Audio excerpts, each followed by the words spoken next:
ang LGBTQ holier than the church? Watch this video. LGBTQ brothers and sisters in this house. Maybe you're wondering, did God make a mistake when He made me? God is like Jana. He looks at you and He smiles. And you give Him so much joy just by being you. You have rejected yourself, God accepts you. He puts His arms around you. My friends, you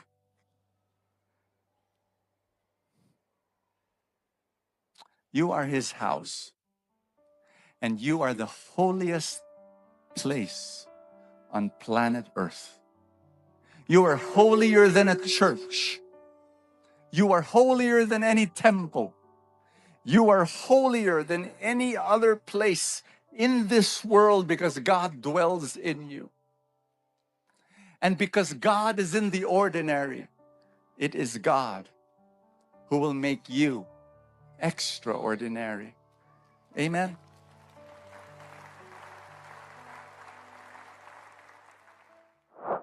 This is the danger of blind guides. If ang bulag ay aakay ng parehong bulag, pareho silang mahuhulog.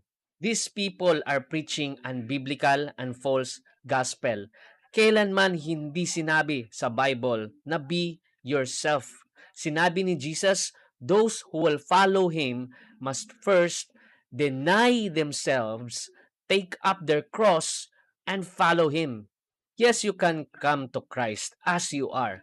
But if you are truly in Christ, you don't stay who you are. 2 Corinthians 3 verse 18.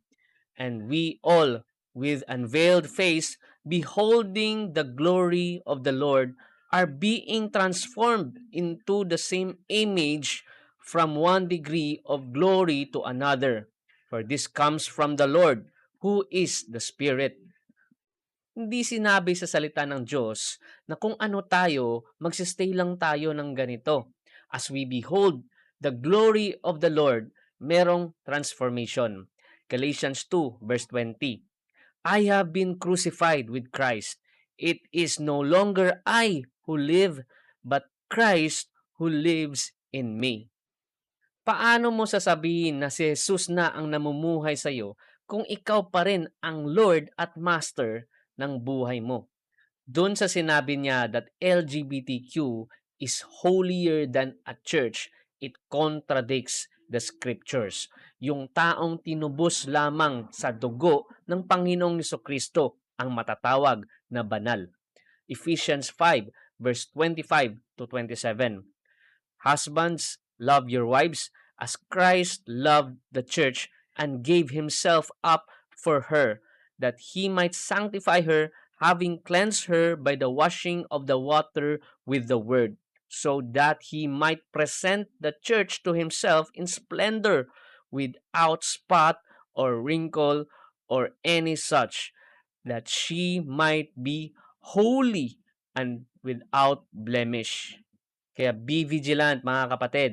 Ang false teachings, magbibigay yan ng false hope sa mga tao. At ang false gospel will produce false converts. God bless.